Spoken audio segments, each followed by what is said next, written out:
them briefly in one of my other panels because they're like, oh, what's one of your secrets? I'm like, oh yeah, K-dramas. Hi, everyone. Thank you so much for coming to our panel today. Our panel today is called Digital Literacies, Influencers Talk Bookstagram, Goodreads, and BookTok.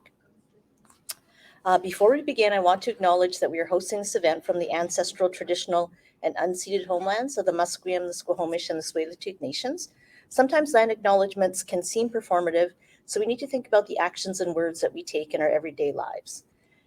So myself, my name is Candie Tanaka. I'm the moderator today. I'm a multiracial trans artist and writer and librarian, and I went through the creative writing program at SFU. I also have a BFA in Intermedia from Emily Carr, and I have a little YA book out called Baby Drag Queen with Orca Books, and that just got published in April of 2023. I have work in Resonance, which is essays on the craft of life and writing with Anvil Press, and this will only take a minute, some flash fiction pieces in a Canadian flash fiction anthology with Guernica Editions. Today, I'm so happy that you're all here. I think we have maybe some authors and maybe other social media influencers. If you're a writer, maybe you want to put your hand up just so we can see. Okay, great. Oh, this is very, telling and good. And so what we're going to do is I'm going to introduce each of the panelists, and then they're going to go through their slideshow. And then what we're going to do is we have some general questions that I'm going to ask. And of course, we're going to leave lots of room at the end for questions from the audience, which I think is always important. So let's get started. Our first panelist is Sunni Chen, and her pronouns are she, her. She's a bookstagrammer, a settler on the unceded traditional territories of the Musqueam, Squamish, and Tsleil-Waututh nations. Although her bookstagram started as a creative outlet to share interesting books and bookstores, her space has become part of a larger community of readers and authors who share a passion for books. Sunni likes to feature books by authors of color, translated literature, and Canadian published authors. When she's not reading, she's out exploring the city and local bookstores through her camera lens. You can find her on Instagram with @VanReads. So let's welcome Sunni. Hello. It's a little intimidating being first, so I just have to tell you that to get my nerves to calm down. But yeah, thank you for joining us. I'm mostly on Bookstagram, so just a quick hello from Bookstagram. I'll have my phone with me, but I promise I'm not being distracted. I'm just, my notes are on my phone. But yeah, welcome. I actually started on Bookstagram in around 2015, so you could go to the next slide and it'll show like a bit of my, like just some of the photos I have. But what happened and how I started was that I graduated university. I was a former art student, mostly photography focused. I loved reading back in high school, didn't read in university because there's just too much homework. So after I graduated, I started reading again. And I think around 2015 is when all the influencers started coming out on Instagram. Like there was like the coffee shops and all these different types of influencers. And I don't know, for some reason, I decided I would make a book account. So that's how it started. So you'll see on the left two photos. They're mostly cafes, or cafes or bookstores. That's how I started. And then in 2020, during the pandemic, you couldn't go to cafes, you couldn't go to bookstores anymore. So I ended up reading. So I started reading a lot of books and then posting about them. And I think around that time, a lot of people joined Bookstagram at the same time. And there were so many Bookstagrammers of color. So I started reading more BIPOC authored books. So that's how VanReads came to be. And that's kind of how who I am today. So I still go to bookstores, but it's definitely a lot more focused on writers of color. Whereas in 2015, I just graduated. I was reading a lot of the classics that you would expect of, people who aren't reading too much book news. So that's how I got started. And then the next slide is how I plan a post. I think it's the one before it. So for those of you who are curious how Bookstagram works, I think everyone has their own unique way of doing Bookstagram. But for me, I am a photographer traditionally, so I spend a lot of time on my photos. And that's part of the reason why I'm on Bookstagram. I'm actually not on TikTok. I love taking photos. So if you're curious, there's about 3 different types of posts that I do frequently. So I'll hold a book up against a background, or like I'll stage a book on its own on a table. Sometimes I pose with the book if it's relevant. I'm just gonna go through an example of how I make a post. So the next slide actually has an example photo, and I kept the apps up if anyone is really curious. But for example, this is He Who Drowned the World, which is a recent release by a Chinese Australian author, and it's set in 14th century China. So what I did, because I'm also Chinese Canadian, I have a lot of Chinese props, and one of the main characters in there is very literary. He has a bit more of an artistic streak, so I use that as a setting for the background. So you can see like a fan, like Chinese like calligraphy props there. So I try to match the books to I try to design the photo kind of around what the book is about in some sense, or at least to capture the mood. So for this one, I got the pre-release. So for books that I really like, when I get them ahead of time, I do try to post on publication date or near the publication date. So this one I posted, I think, the day before it was published. And then I spent time writing a review after I wrote it. And I still hashtag sometimes, but I've heard from Instagram that it's actually not as necessary anymore. I'm still not sure where that falls, but edit the photo. So that's kind of just a bit of the thought process on how I plan a post. And if you're curious, those are some of the apps I use. You can always ask me after the event. But yeah, that's kind of how I plan a post. I do just try to capture the mood of the book, if possible. The next slide is about Reels. So I do the same thing with Reels. So if anyone's curious about like Reels, I have about 3 types of Reels that I like to make. One is an unboxing one, for like, if I get a PR package with a lot of like little things in it, I will try to like unbox, and I'll do it like 2 times the speed because I know people don't like watching it super slow. And then one of the other things I try to do is actually face the products towards the screen, especially like the book, to make sure that people actually can see it. And the other type is kind of like a photo that I take where I just hold the book up against like a background that fits and kind of captured emotion.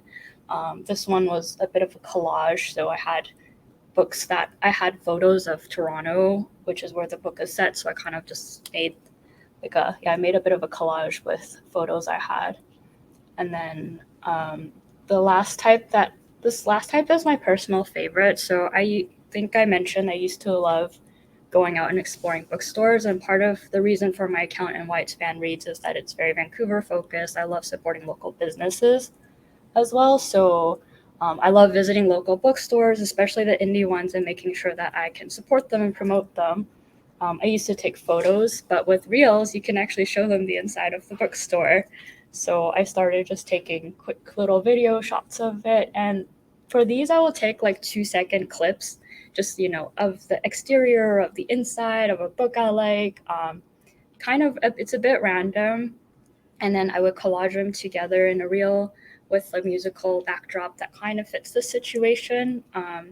For these, I'm actually quite inspired by a lot of photographers on Instagram who do make these cinematic reels. So you can follow like any big photographer. They sometimes make cinematic reels. I'm not that professional, but I try. So that's where my inspiration comes from. The next slide is sponsored post. So with sponsored posts, I'm actually a pretty small bookstagrammer in the grand scheme of things. So I haven't personally gotten paid to do any sponsored posts. A lot of them are just like promo products where the company has gifted me an item and requested that I put together a post to promote it. So for example, on the left was a giveaway with Kobo Books, the e-reader, and they gave me a Kobo in the past. So this time they wanted to do a giveaway, and they asked if I would participate in sponsoring a giveaway. So that is one of them. And then the one on the right was a discount code I got with the bag company, and they sent me a bag and they wanted me to make a post to promote their bag. I'll just talk a little bit about the Kobo one since I think that's the most relevant. It's very bookish. But what I do try to do with these is I try to make sure that the image looks very ad ready. So I try to stage it a bit nicer than some of my more casual book posts. In that sense, I think what would classify under sponsored posts might also be books as well, because we get, as Bookstagrammers, I think we get a lot of advanced copy readers, so we do get those as well. From my experience with those are, because it's not paid, you're not obligated to post them. So generally what I do is, if I really enjoy it, I will try to post it and make a review of it, because you don't want to get on a publisher's bad side. I never post anything. But if I just really didn't like the book, or I felt like it wasn't for me, I wouldn't normally share it, just because I feel like it does a disservice to the author if it's not my type of book. The next slide has a bit of like a quick step of how I prep a sponsored post. So I try to make it stylish. They usually do have guidelines when it's something a lot bigger. So something with Kobo Books, e-reader is quite expensive. So even if I'm not getting paid, I feel like it has a pretty significant monetary value. So I'm like, well, I'm going to follow the given guidelines. Usually when they ask you, it does have an agreement. So if I can't agree to it, if I don't have time, then I will say no. But in this case, there's like giveaway rules that I have to post, and then I try to combo it with something personal. So in that, around that time, I was moving, so I packed up all my books. So I made a little post about how I read when I pack up all my books. I have my e-reader handy. So a bit of a personal flavor with like the actual like technical guidelines. And then the last thing, most important thing, is to post on time. If you agree to post something on a certain given date, I do make sure that I post on time, just because I want to maintain a good relationship with these companies. So that's how I prep a sponsored post. And then with ARCs, I do try to post as many of them as I can, especially if I requested the book and if I like the book, because I do want to be on good standing with the publishers, and I do actually care a lot about the indie authors and like the books. So I generally only don't post them if I just didn't like it or it wasn't for me. Next slide. So quick, I guess, screenshot of other places that you can find me. I'm not on TikTok, and that's just personal. I don't have time to be on TikTok, I think, to make that many videos. I'm a bit old school, so I like Instagram with the photos. It's quicker for me to take photos, but you can also find me on Goodreads. Goodreads is where I just basically catalog all the books I read. So Instagram is still my preferred place to be, but with Goodreads, I find that I write reviews that are a bit more technical, whereas my Instagram reviews are much more personal. It's like how I related to it, how it affected me, but Goodreads, I might speak a little bit more technically. I'm trying to migrate and get used to Storygraph, because Goodreads is affiliated with Amazon, but I'm not quite used to Storygraph yet, so I'm using both at the moment. And then last is Threads, the new social media kid on the block. It's just fun and games right now. I don't have any strategy on there, so if someone just wants to hear my shower thoughts, they're on Threads. But yeah, generally all Van Reads except for Goodreads. I don't know what my URL is. I think Van Reads was taken, or like someone already took it, so I don't know what it is, but it's in my name, so I'm sure you could find me if you wanted. Next slide.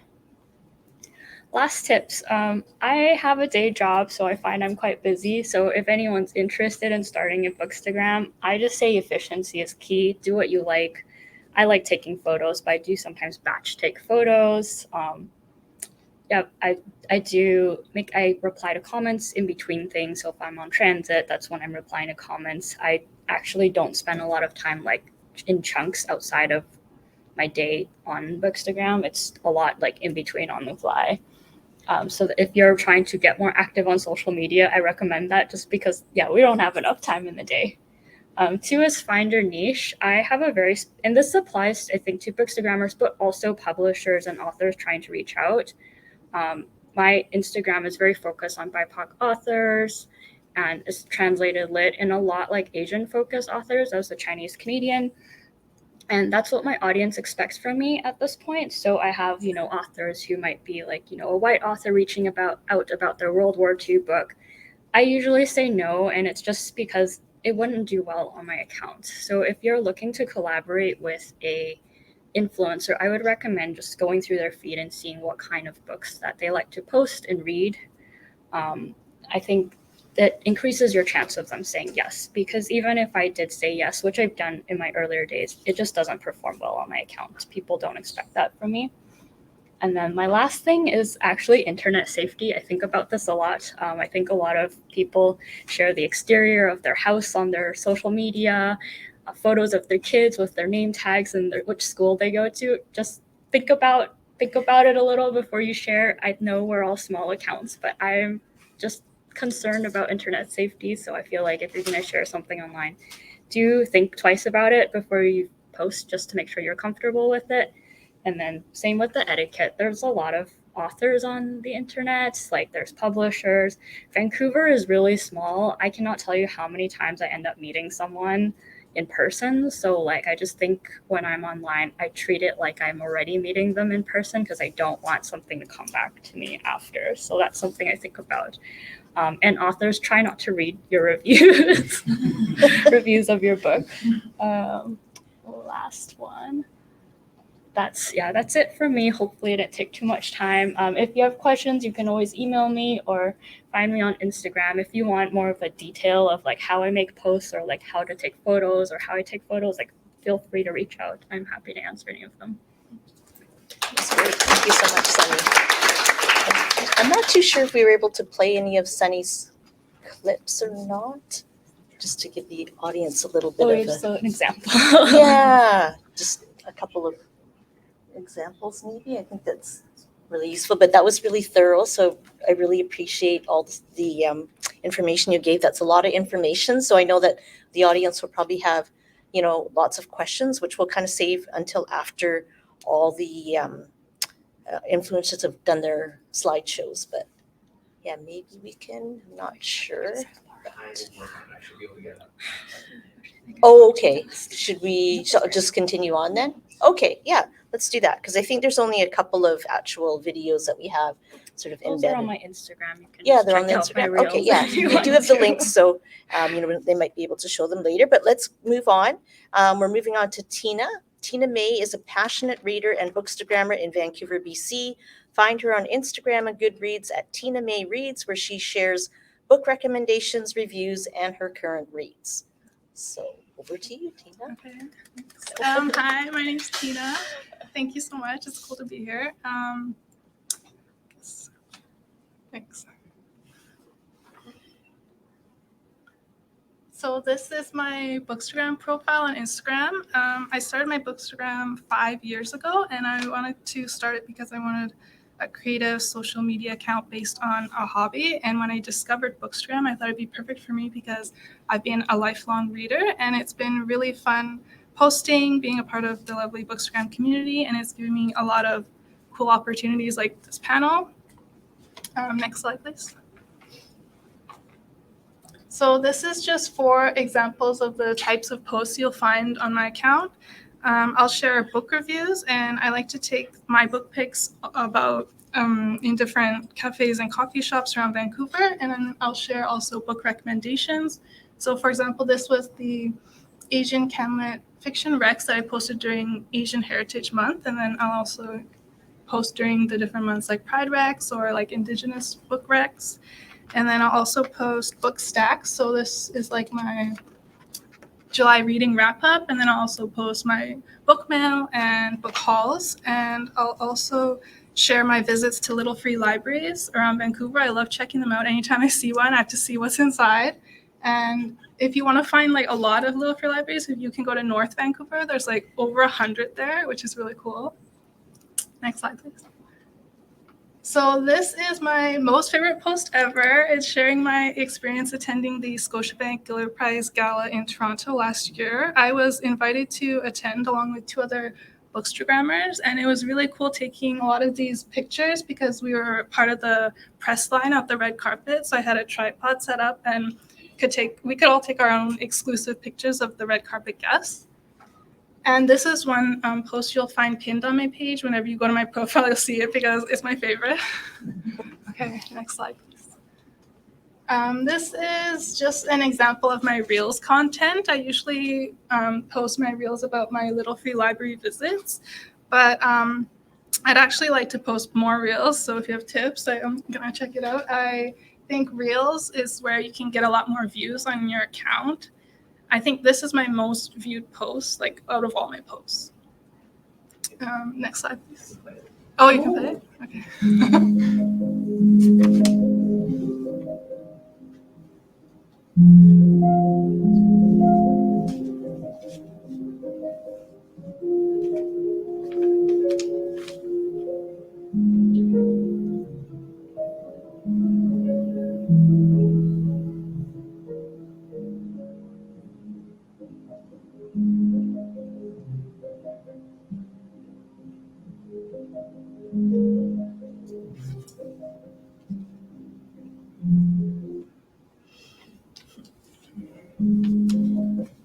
Okay, so this is 4 examples of the sponsored and partnership posts I've done in the past. So for all of these ones, the companies would reach out to me, and then I would agree to post on my page. And for all of these, they would send me the books to feature and then provide the book for the giveaway.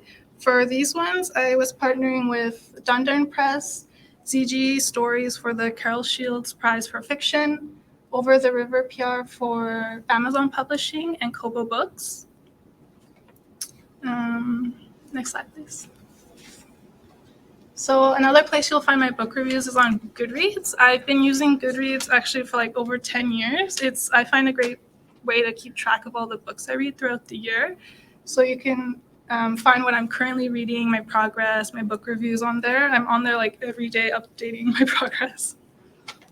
Next slide.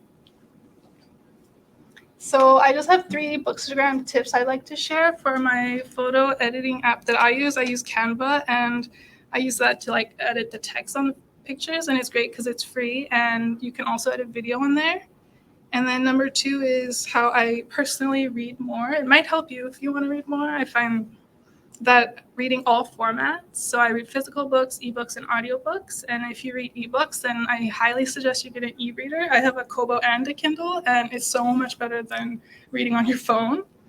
And also, I'm a multi-reader, and that helps at being like a mood reader. Like I can just pop in and out of whichever book I'm in the mood for.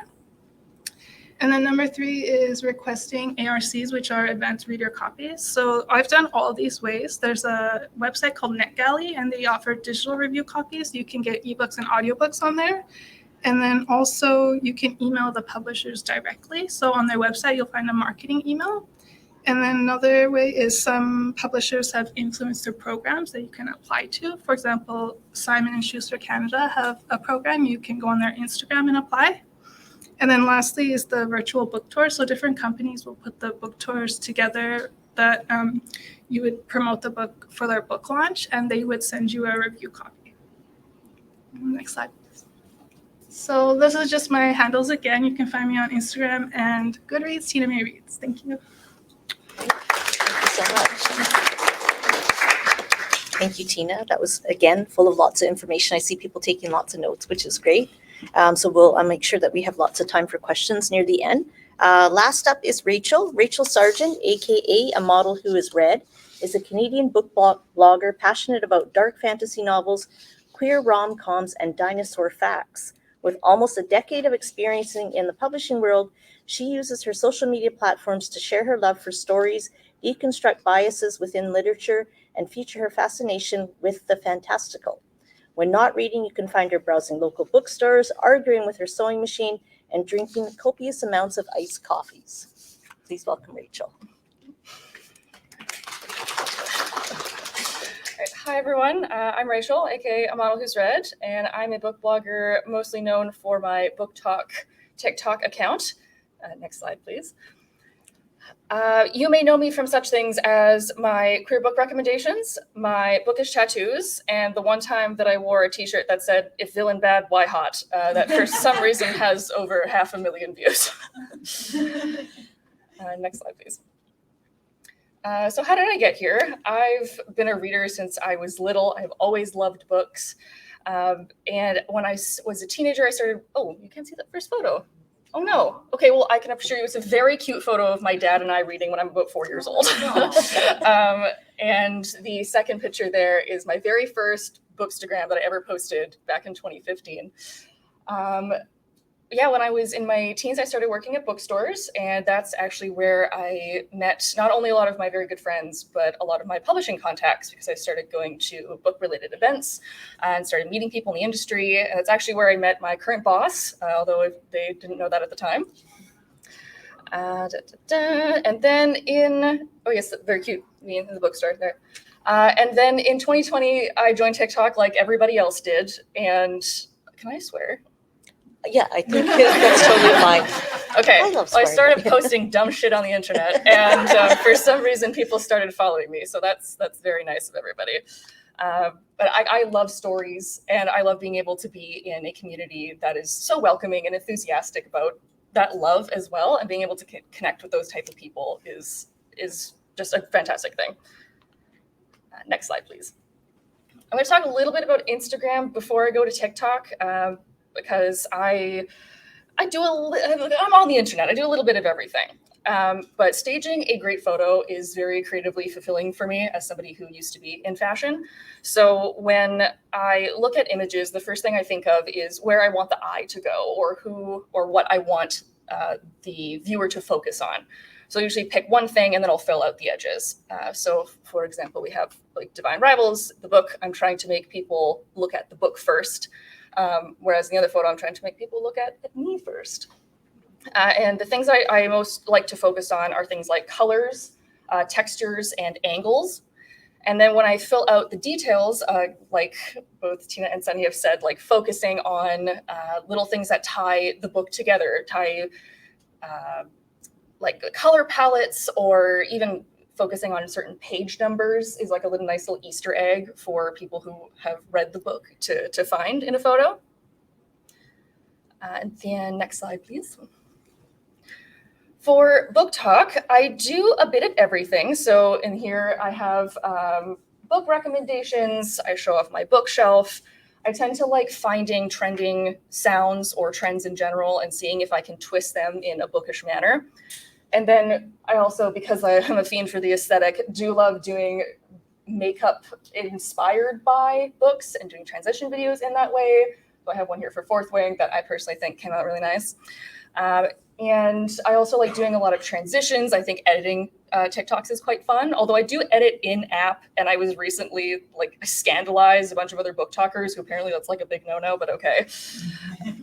And then I also tend to do a bit of evergreen content like book hauls, bookstore vlogs. I once had someone tell me that I'm the person who's keeping the "don't be sad, go buy a new book." Apparently I'm like the only person still using that, but I love it. So I'm keeping that sound alive. And then I'm also quite known for my wrap-up videos as well. And that leads us into the next slide, please. So talking about sponsored posts, I want to talk a little bit about sponsored versus gifted. So I believe Tina talked a little bit about that as well, where if something is gifted to me, that usually means that I haven't asked for it. So there is no guarantee that I will post about it. If I specifically ask for something, then it's kind of like a trade. It's not necessarily monetary payment, but it is payment in that I am receiving the object or the book. And in that case, usually I will post about it because I asked for it because I want it.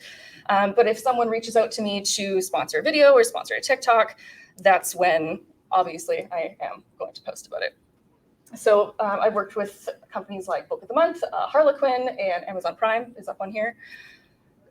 So when I prepare for sponsorships, I believe I'm like going last. You guys have already said this so nicely, but it's usually looking over your contract, very, very important, deciding on a posting date, deciding on a rate, and then from there, it's creating the video, sending them a draft. If that gets approved, then going forward, if it needs edits, then editing it, sending it back. And then making sure that I have any type of specific links or copy or hashtags that they want me to use. And then, of course, always tagging the brand and hashtag ad. I find publishers or companies give me quite a lot of leeway when it comes to creating things, which is very nice. Like usually they'll have kind of a broad concept of what they want the ad to be, but they do give me a lot of freedom in that area to like tailor my concepts to myself and my audience, which I really appreciate. And I think that's also when the best content comes out, if you can tell that it's like not forced. Next slide, please. as for editing, this is a photo of me from my coworker Erica, who took a picture of me taking pictures. And then we have a little bit of TikTok on there. We have a little bit of Bookstagram. I maybe don't spend as much time editing as other people do, but that's just personal preference. And I always love seeing the like final versions of these like beautiful aesthetic posts. And I'm just like, I do not have the time nor the skill. So I'm just like cutting stuff together and putting it up. But TikTok especially is odd because it can take anywhere from 5 minutes to 30 minutes to like almost an hour to edit something, depending on how many cuts there are or like how many graphics or text I'm putting on it. But I try to not, like when I realize that I'm going overboard, that's when I know I need to calm down. And I also I never start from nothing. Like I tend to save sounds and draft ideas either on TikTok or like in my phone, just so that I have something to pull on. I'm never starting from absolute zero. Next slide, please. These are other social medias you can find me on. I use Goodreads and Storygraph to just track my reading. And I use Threads and Twitter to keep up with authors, since most of the publishing industry is on that. And then I am also on YouTube. I've been doing YouTube for 10 years. I don't know.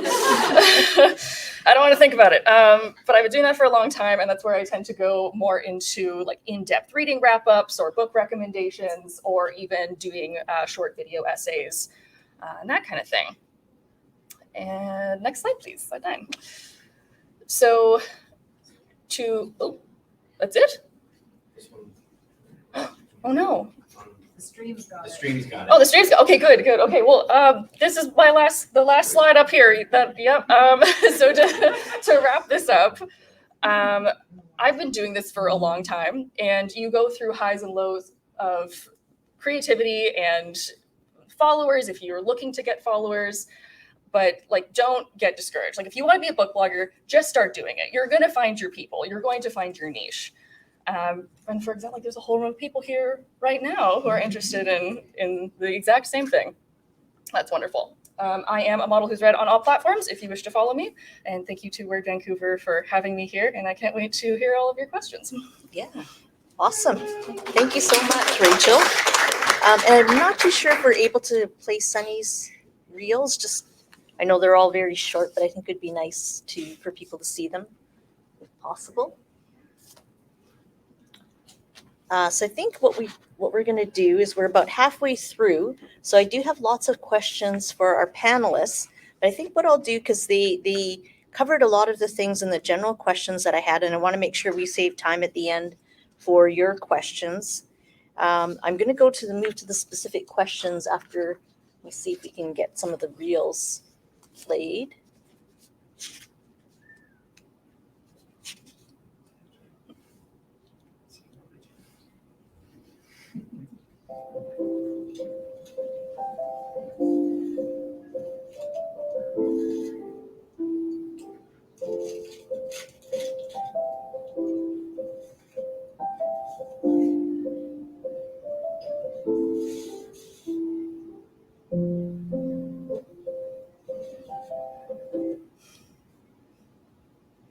So aesthetic. Try.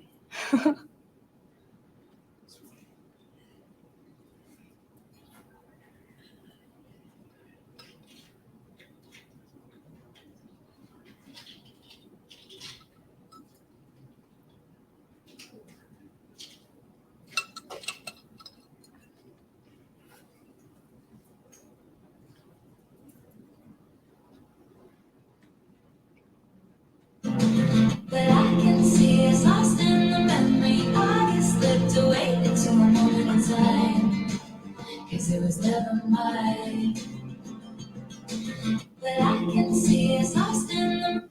Perfect. Thanks so much. Okay, so that's a good little note, a little segue here. So I'm going to get into the specific questions, and then we'll go to audience questions, because I think, as I mentioned, we're about halfway through. So let's start with Sunny. Sunny, I think we have a similar background in the arts. We both went to art school. So I found your comment about Susan Sontag's famous book on photography really interesting.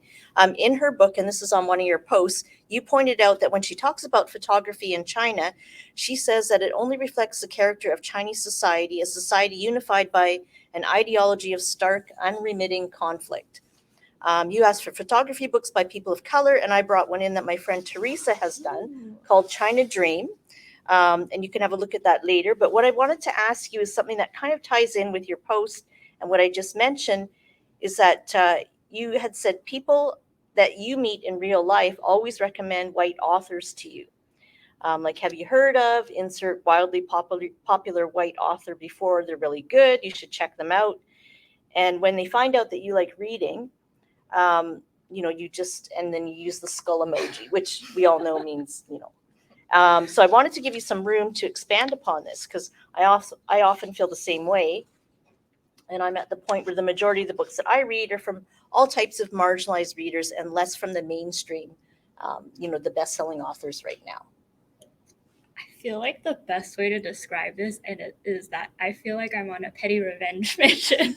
Because when you're, I guess it's for more be like millennials feel this. Maybe I hope Gen Z has it better, but you go through school all the way through university, and when you are an arts major, and you go to English class, every single book is by a white author, and it's always a classic. It's almost never contemporary either. So there's just so much racism in these books, and I'm a woman of color, but I imagine there's probably also homophobia, ableism, things that I didn't think to catch when I was younger. And even when I graduated, I was just reading a lot of classic white authors, which, like I said, not all of them are bad, but you just end up seeing a lot of things like the Susan Sontag on photography, which I was really shocked by, because as an art major, everyone loves her. So I was so excited to read her. And then you open this book and there's multiple pages about how Chinese people just don't do photography well. And it has something to do with how poor their society is. There was a lot in there. If anyone has this book, just go back and go through it. I'm sure you'll find it. And it's just, I realized I just don't want to read that anymore. I've spent so much of my life reading that.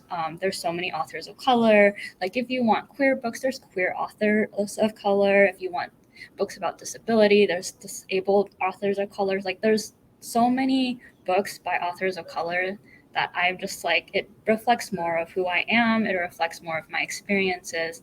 And I find that a lot of white authors just don't capture that depth. And I don't blame them, because that's not their life experience, but I want to see my experience reflected on the page. So that's kind of why I choose to read more authors of color, and I try to highlight that. And I also just feel like publishing is still very white, and authors of color are still very marginalized, whether through marketing, lack of marketing, or whatnot. So I just feel like I would like to promote that more. Okay, great. Thank you so much. And Rachel, moving into queer literature, you place an importance on ensuring that you champion for diversity too. And there was a post that you shared from Angelica Cade, who's a Black author with neurodivergent children, that talked about how some people say or act like they're an ally for marginalized authors or a champion for books, but their bookshelves do not match that model. We all know that publishing is essentially a business, and the majority of the decisions are based on what is going to sell. For underrepresented voices, many times those debut novels, she says that publishing houses are taking a chance on. How do publishing houses know what is going to sell or not if they don't publish more diverse work? I mean, that's a question of the day. And as a reader and champion for marginalized writers and writers with varied accessibility needs in general, why do you feel this responsibility, and what are some ways that you'd like to see book buyers take action to read more widely? And I'm sorry, I think this is the unedited version where I had. Okay. Yes. Growing up, I mean, yes, I'm a redhead, but I could see myself everywhere. And even now, I am the default. I am a white woman, and yes, I am queer, and yes, I might have, a little bit of mental illness, but who doesn't these days? But at the same, I can see myself easily in a lot of things. And even as a reader, wanting to read adventures and wanting to read romances, it's very unfair that I'm the only option. And I think as readers, we want to empathize and sympathize with other people. And like reading gives you such a way to expand what you know and how you feel about people and scenarios. So it's very unfair that I'm the only option. So by reading diversely, by checking out authors of color, by reading books about queer characters, like you're not only expanding what you know and how you feel, but you're also then able to spread that to more people. And so when people say like, oh, there's no, like, I would like to read diversely, but I just like can't find people. I'm like, that's, in this day and age, like that is not an excuse. It is, if you are only seeing the same 3 authors online, a very quick Google, you know, can give you more than that. Or even if you're on TikTok, everyone likes to say, oh, the algorithm is, you know, whatever. But there are so many fantastic like POC book bloggers and amazing queer authors and people that you can very easily find. So I think it's, it's not fair to like you or anyone else to just keep yourself in such a narrow place. So yeah, I think I want to champion because like, or I guess champion is a bit of a strong word, but I'm like, I want to be able to have experiences from a lot of people. And I especially want to be able to share that with others. Great. Thank you so much. And Tina, I'm glad that we both love little free libraries, but I want to know about your emphasis on CanLit. Why do you love CanLit so much, and how do you think it differs from other literature? As we all know, CanLit is a category, but it's not tied to a specific place. And there recently has been a lot of controversy over previous winners in some of the CanLit awards. So for instance, in 2013, the Governor General's Literary Award for Fiction went to The Luminaries, a book that was set in New Zealand, but was written by Eleanor Catton, who was born in Canada. There's also Linda Spalding, a Canadian writer that was born in Kansas but moved to Toronto in 1982, who won the award in 2012 for her novel, The Purchase. But what makes CanLit so unique to you, and why are you such a huge CanLit fan? Do you think that proximity to the authors being in Canada affects your choice of the material that you read and review? Yeah, I think my love for CanLit, it's exactly all the reasons you just said. Like, it's such a broad category that includes so many different genres. I like to read a lot of different genres, and it includes those authors that are born in Canada or immigrated to Canada. And even like if the book is set in Canada, you have that instant connection. And I like to have that easy connection I can have with authors if they're like local authors. And when I joined Bookstagram, it's when I discovered a lot of indie Canadian publishers, and I thought that's so cool. Like, I had never known about them before, so I thought, oh, I'd love to like read more of those diverse Canadian books that I would not know about. And that's why I like to read a lot of CanLit. I found so many of my fave books are from there, and it's just, yeah, it's cool. Okay, yeah, totally makes sense. I think we're at the time where we have about 15 minutes left for questions. And I'm pretty sure that if there are no questions, which I doubt that there's not going to be any questions, I have tons more questions for the panelists. So let's move to the question and answer section. Who has a question? Here. Okay. So my question is for anyone really. There was, I believe, Sunni mentioned about finding your niche or picking your niche. I'm curious, what was your process for that? Yeah, like if you can define your niche now, and specifically for someone like myself who is multi-passionate, how do you, it seems like, for example, Sunni, you combine your photography and books, and I guess an offshoot question would be, did it come to mind to start multiple Instagram accounts for different niches, or how did you just come to integrate them all? Okay, so let me quickly repeat that question a little bit. So basically, she's asking about your niche and your process, and then she mentioned Sunni, how you're mostly choosing photographs. So just if you can describe that, and it's a question for all 3 panelists. Sunni, you wanna start? Sure. I think it's very organic because it's a hobby. It's not my day job. So, you know, it kind of just goes and ebbs and flows with my interest. And because I read I think I read quite broadly. I love translated literature, but I do love CanLit and books by people of color. I love photography, but people who do follow me regularly and watch my stories, I'm assuming most people don't, but there's a few that do, will know that I love stationery as well. I like, going out into the city looking at bookstores. So I think it's very organic, and it's not so much that I selected a niche for myself, that I just post all my interests on there. And I see a lot of bookstagrammers. I have one friend who's obsessed with BTS, so her bookstagram is, books, but then there's also BTS. So I think it changes with time. I think reading BIPOC authors is something that is more recent from 2020 onward.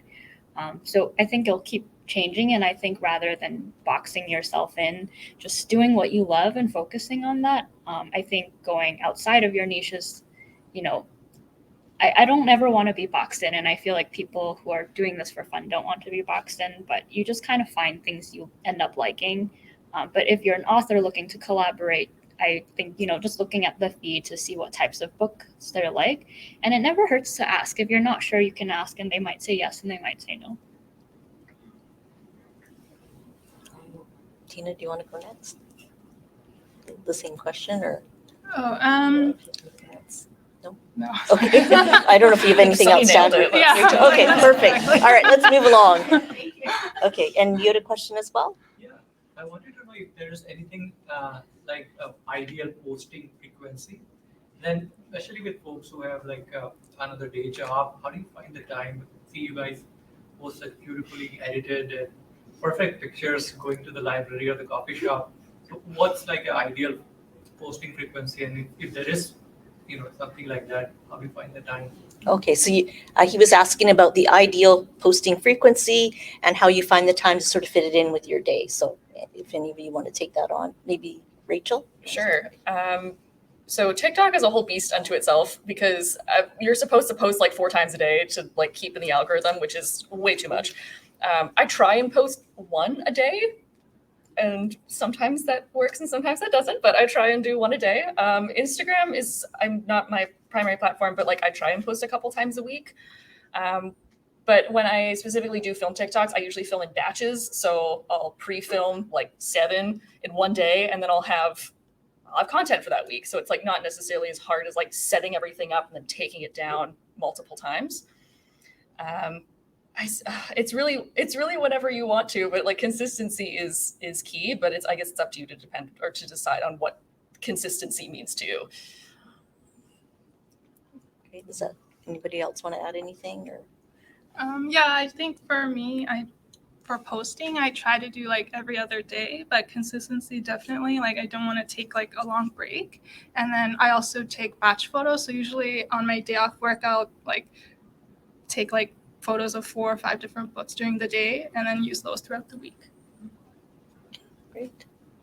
And I think I remember somebody mentioning too that I read a post where it was like, oh, after you do your post, if you get a comment, then comment on that post. I don't know if that's relevant or not, but again, we don't know for sure how these algorithms work.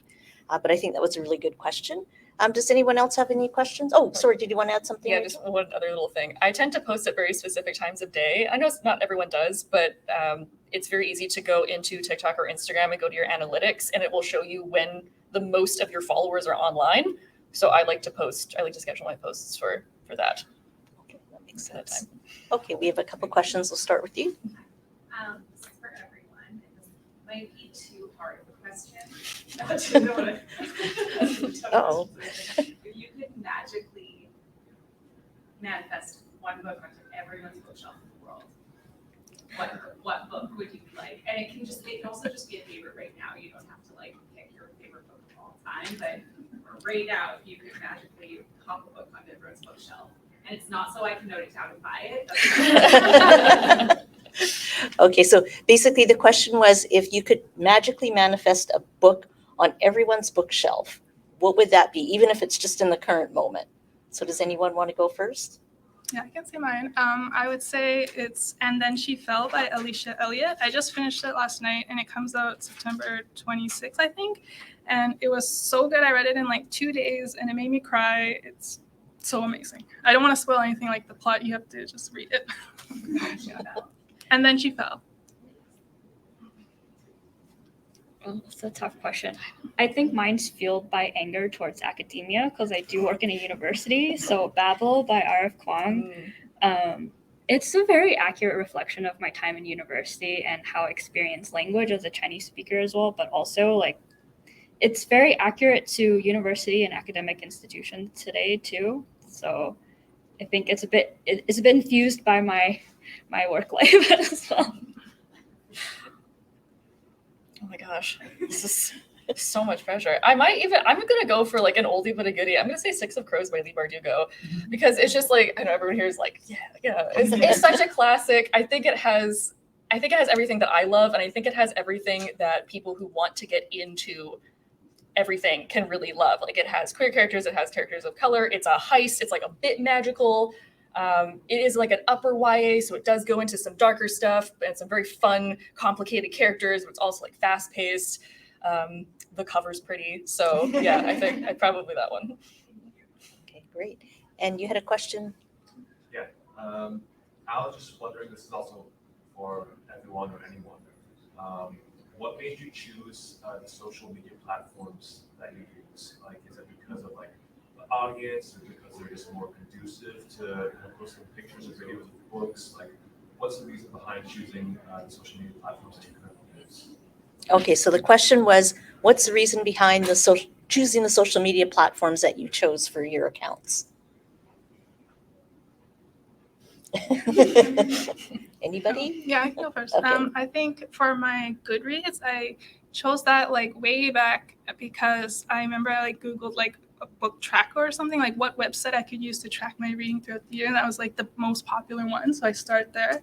And then for my Instagram, I wanted a social media outlet. Like back 5 years ago, I had started another account. And I thought, okay, I'm just taking pictures. Like, video was never going to be an option. So Instagram was the way to go for photos.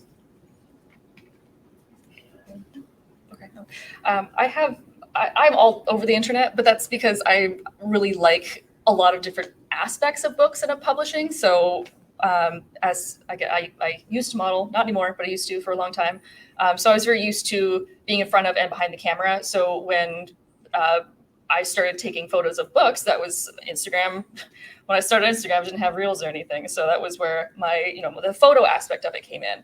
And then the YouTube aspect was because I really wanted to actually talk and like have long conversations about that. And then TikTok started off as just for fun, but then I ended up getting the most followers on there. So I thought I would put more effort there because, I had a bigger platform and a bigger audience. And also it's easy and it's fun and it's quick to do more short form videos. So, and then also on Goodreads, I don't necessarily leave long reviews, but it was a reading tracker because I wasn't on Goodreads for a long time. And then one of my friends bullied me into getting it because she's like, I don't know how much you read. I need you to go on Goodreads and track how much you read. So it's actually a little shout out to Kelly who made me get on that platform. I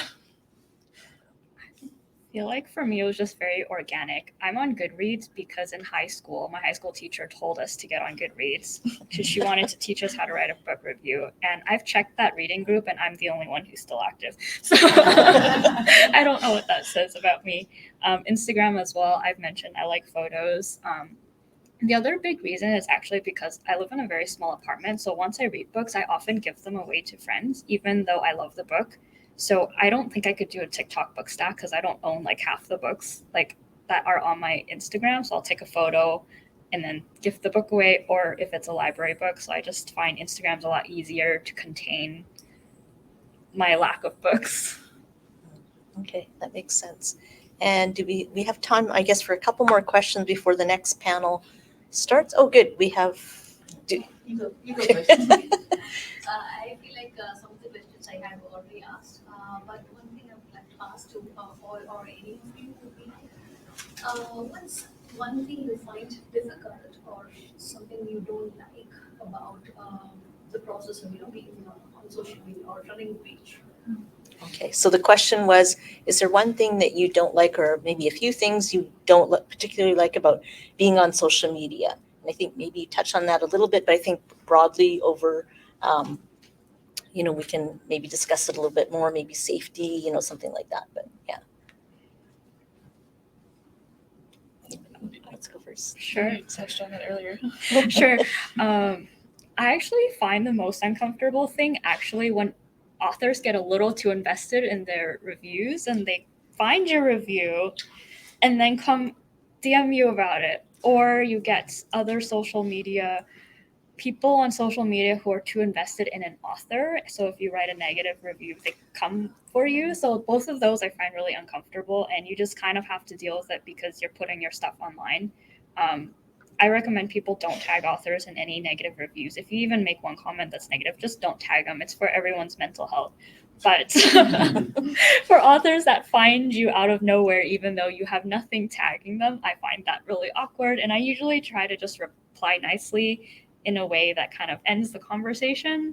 And then I do the same with people who are a little too invested in an author, because I try to write reviews like in a critical way, but not mean. So anyways, that's my most uncomfortable, but that you just get all sorts of people coming into your DMs.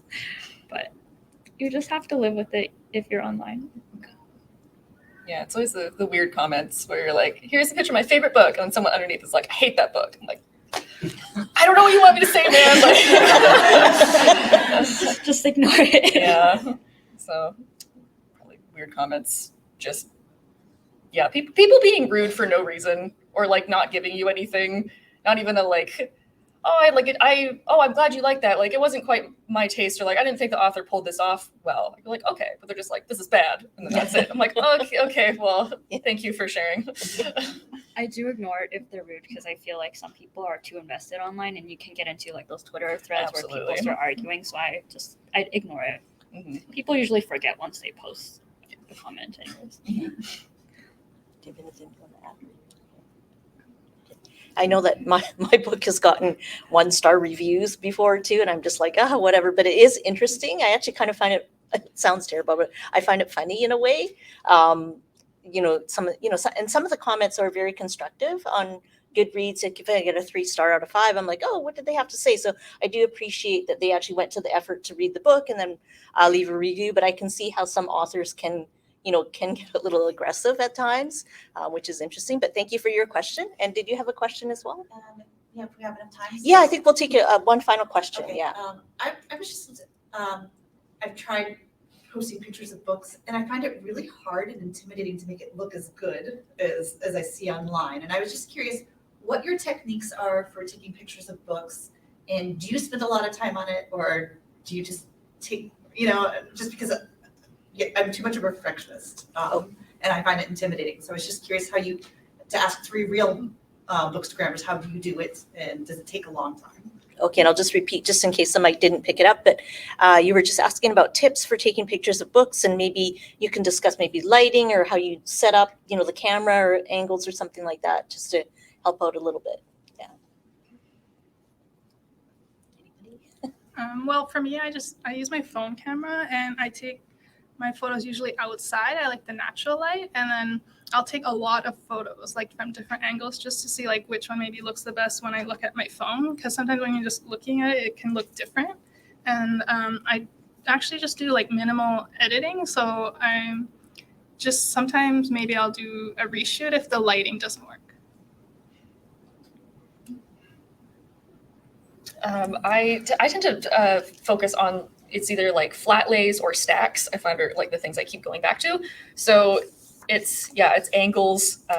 It is light. I like try and take it from different angles, like around something to see if, or adjust stuff as I go.